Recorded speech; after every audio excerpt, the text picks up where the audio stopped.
Evangelho segundo o Espiritismo, capítulo 24. Não vades ter com os gentios. Jesus enviou seus 12 apóstolos, depois de lhes haver dado as instruções seguintes: não procureis os gentios, e não entreis nas cidades dos samaritanos. Ide, antes, em busca das ovelhas perdidas da casa de Israel, e nos lugares onde fordes, pregai, dizendo que o reino dos céus está próximo. Mateus, capítulo 10, versículos de 5 a 7. Em muitas circunstâncias, Jesus prova que suas vistas não se circunscrevem ao povo judeu, mas que abrangem a humanidade toda. Se, portanto, diz a seus apóstolos que não vão ter com os pagãos, não é que desdenhem da conversão deles, o que nada teria de caridoso. É que os judeus, que já acreditavam no Deus único e esperavam o Messias, estavam preparados pela lei de Moisés e pelos profetas a lhes acolherem a palavra.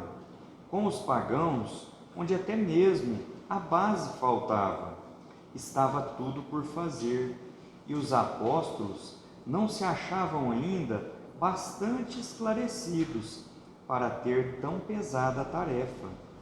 Foi por isso que lhes disse: ide em busca das ovelhas transviadas de Israel, isto é, ide semear em terreno já arroteado. Sabia que a conversão dos gentios se daria a seu tempo. Mais tarde, com efeito, os apóstolos foram plantar a cruz no centro mesmo do paganismo.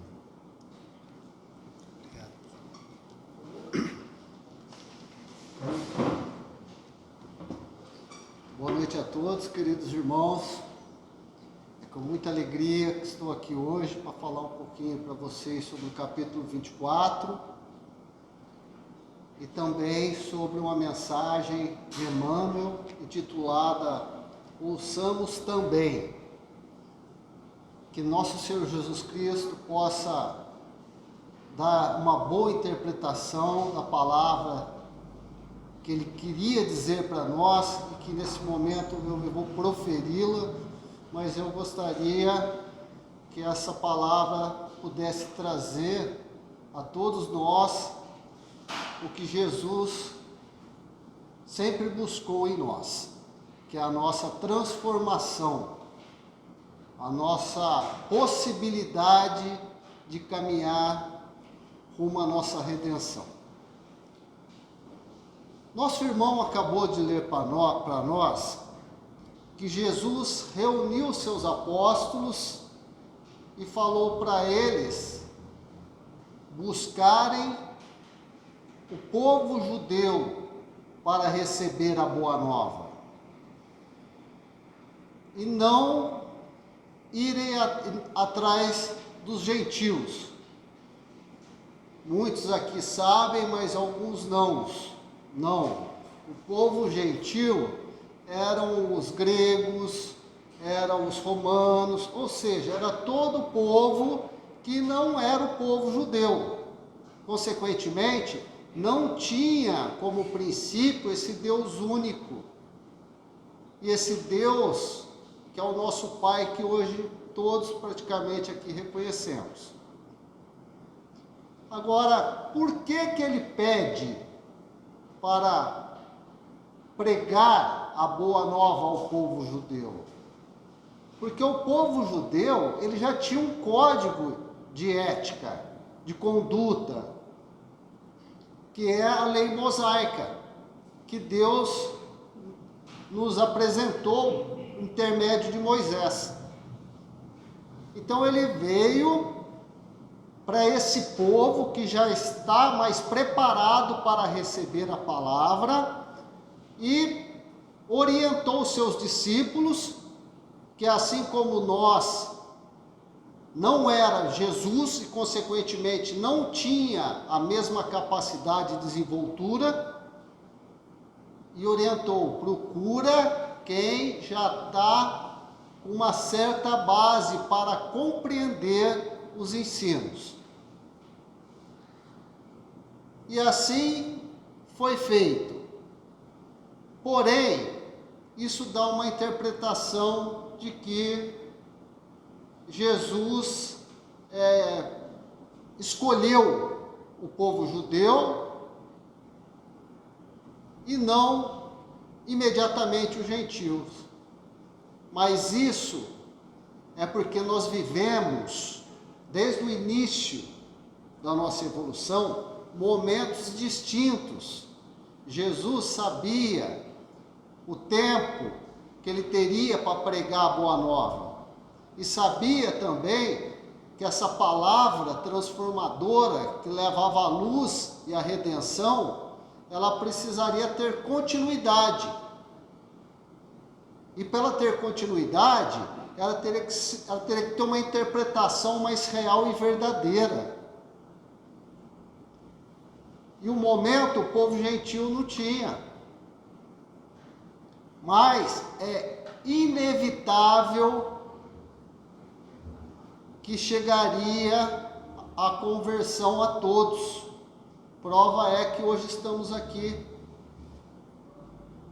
Então, essa necessidade que ele orientou de manter a instrução ao povo foi em consequência do povo judeu, foi em consequência de que naquele momento do nosso desenvolvimento espiritual estava acontecendo uma coisa que fugia do princípio da lei divina, que era a tradição, era o hábito, era a força da tradição. Então, o que acontecia? Criou-se um hábito e um costume que foi determinado pelo homem, não foi determinado por Deus. E a humanidade daquela época ficava mais preocupada em seguir aqueles conceitos, aquela tradição, do que propriamente a lei mosaica, a lei que Deus veio nos apresentar.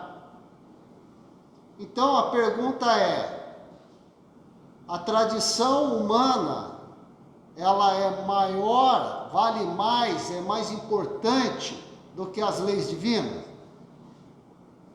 Não, é claro que não. Então a lei humana, ela tem valor quando ela tem como princípio o que fundamentada na lei de Deus. A lei humana que não está fundamentada na lei de Deus, ela não é, ela está errada. Ela está errada, ela vai ser corrigida. Se o momento a gente pratica isso, pode ter certeza que isso daí vai mudar, porque é uma evolução, e essa evolução ela é constante. Nós somos chamados a evoluir constantemente.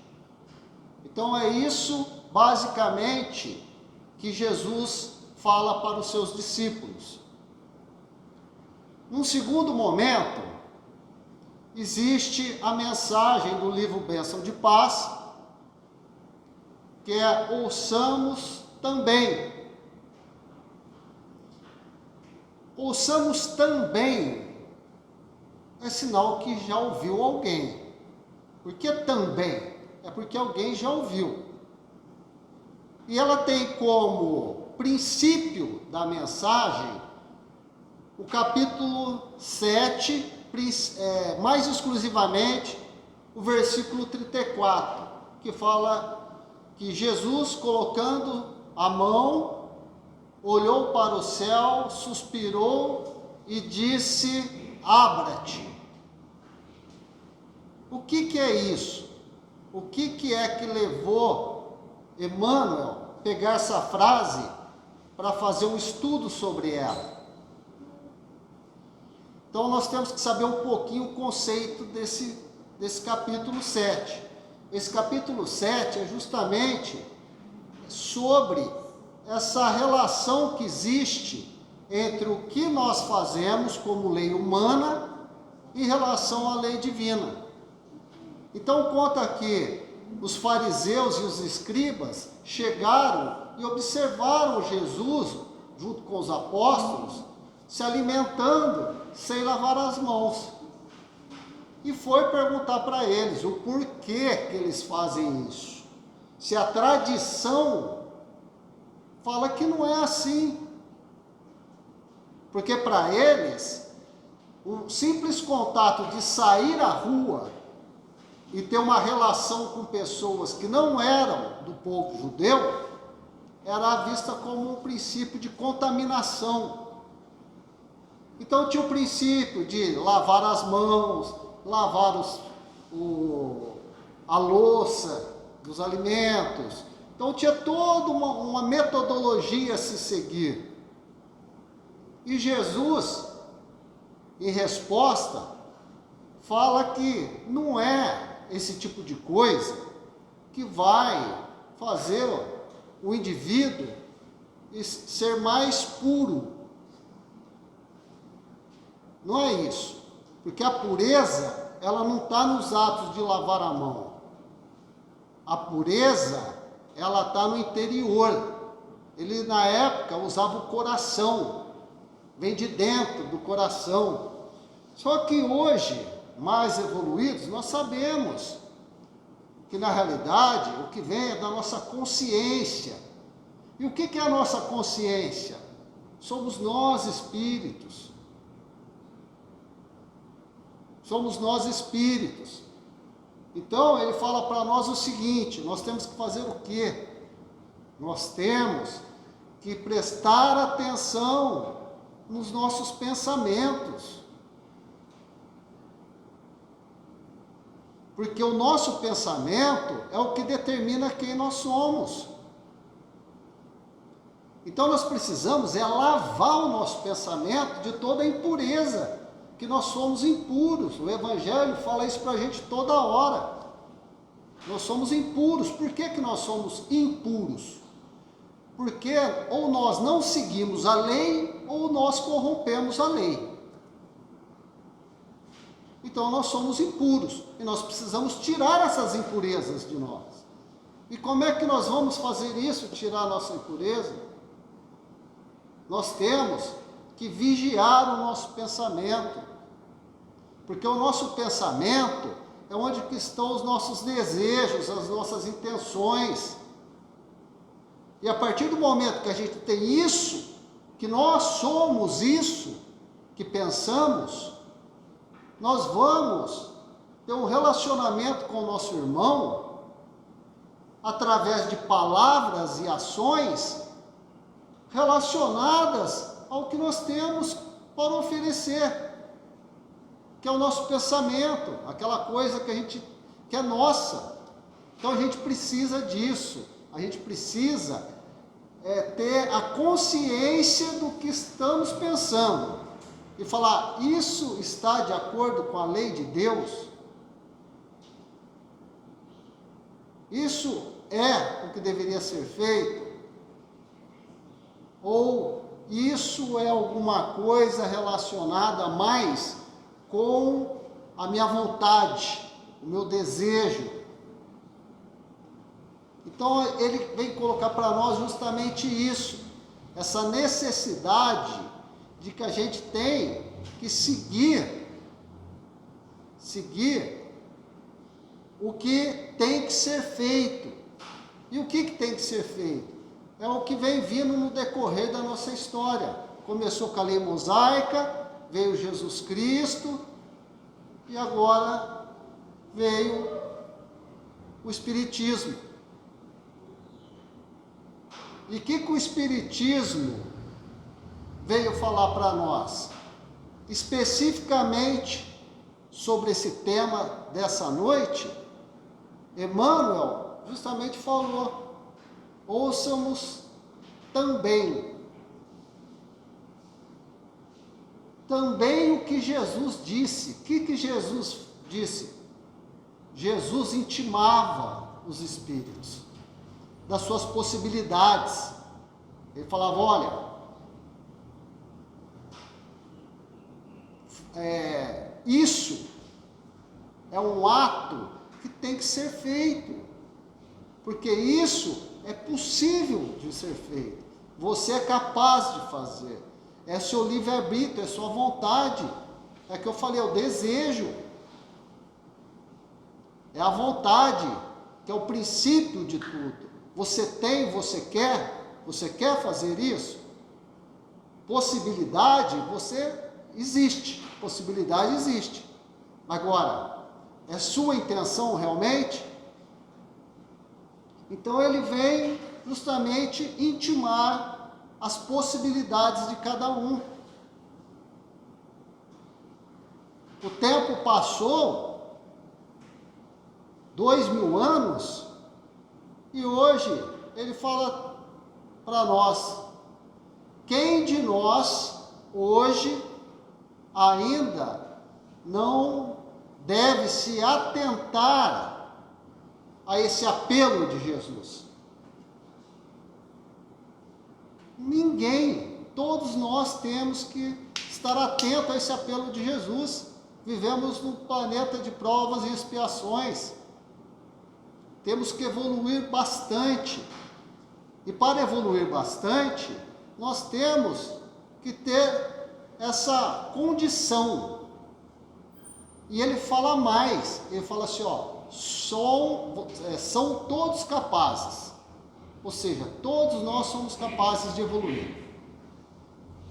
Não tem aquela pessoa que fala assim, aquele ali eu vou te falar, viu? Não existe isso. Todos somos capazes.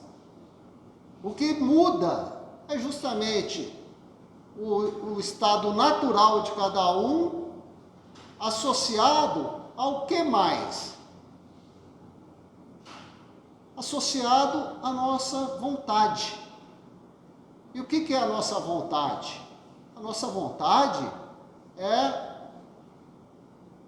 evoluir. Você tem vontade de evoluir? Você quer aproveitar a sua encarnação de uma maneira melhor? Então, como eu posso fazer isso? É estreitando o nosso relacionamento com a espiritualidade superior. Sem a espiritualidade superior, se torna muito difícil. Mas como a gente consegue fazer esse estreitamento com a espiritualidade?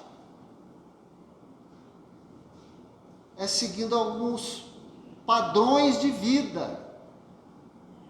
A oração. Quantas vezes a gente fala do Evangelho no Lar? Quantas pessoas frequentam a casa com regularidade? Quantas pessoas que se acham mais vulneráveis e falam, hoje eu preciso ir lá? Então, a gente precisa desse momento. Aonde está seu coração, lá estará sua atenção. Se eu não tenho um tempo para criar um elo entre eu e a espiritualidade superior, fica difícil. Eu preciso criar esse tempo de oração. Eu preciso criar um estreitamento.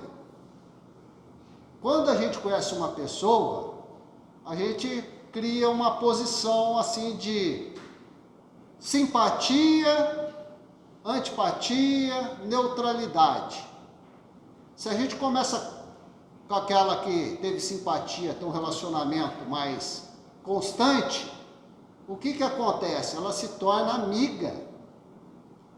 Ela sabe da minha vida, eu sei da vida dela. E aquela pessoa que eu não tive aquela mesma simpatia? Ela vai ter um relacionamento mais superficial para comigo. E é a mesma coisa que a gente precisa para com a espiritualidade superior. Você quer ter um contato mais próximo ou mais afastado? Para ser mais próximo, eu tenho que buscar isso. Agora, basta eu orar? Não basta eu orar, porque a oração me ajuda, mas eu tenho que buscar informação, eu tenho que me instruir, eu tenho que saber mais, eu tenho que aprender, eu tenho que descobrir, eu tenho que iluminar o caminho por onde eu vou passar. Entra num ambiente que você não conhece, é tudo escuro. Você fica com receio de se locomover, de bater em alguma coisa. Por quê? Porque você não sabe o que tem ali. Agora, se acende a luz, você está vendo tudo. Aí você vai. Você nunca foi, mas você vai. Então, a instrução, ela é uma luz que veio para mostrar o caminho sem sofrimento, sem bater, sem machucar. Outra coisa que é muito importante, sem ser a oração e a instrução, é talvez o que consagra tudo isso, é a prática da ação. Esse conhecimento que eu adquiri, ele me serviu de quê? Ele me mudou em quê? O que eu posso oferecer de melhor? O que ele transformou em mim que eu posso transformar no meu irmão? Então nós precisamos justamente ter a ação no bem, movimentar no bem. Porém, o que acontece com a gente quando a gente está encarnado? A gente fica preso ao materialismo. A gente reclama. A prova e a expiação que é concedida, ela vira um transtorno. A gente reclama da vida que tem, gostaria de viver aquela outra condição. Isso é questionar os desígnios. Você acha que isso está certo? A gente tem uma possibilidade de fazer, de acontecer, que Jesus falou que todos somos capazes, e a gente vai ficar reclamando, preso ao materialismo? Não podemos ficar fazendo isso. Até quando? É natural a gente fazer isso. É natural no contexto que fazemos com frequência, mas não é correto. Então temos que corrigir isso. Jesus, ele veio, pregou praticamente por 3 anos. Gente, 3 anos. 3 anos não é nada. Passaram 2000 anos, nós estamos aqui falando sobre isso. Isso é eficiência. Jesus tinha uma eficiência para mostrar para nós. Então, o problema somos nós. Nós que precisamos nos atentar a isso. Nós precisamos dar atenção ao que foi falado. Porque cada reunião, ela vai colocar um tema para nós. Vai ter uma explanação diferente. Às vezes eu falo aqui, amanhã vem outro irmão, fala o mesmo tema, mas com um outro ponto de vista. E isso vai agregando valor à palavra de Jesus. E o tempo vai passando, a consciência vai mudando, nós vamos amadurecendo, vamos ler de novo, vamos ter uma outra interpretação, mais verdadeira, porque estamos mais preparados. Então, somos capazes e basta a nossa vontade. E para concluir, no final da mensagem, ele fala o seguinte para nós: saibamos acolher a advertência sublime e perante a luz do infinito amor de Deus, rompamos a clausura do eu e ouçamo-la também.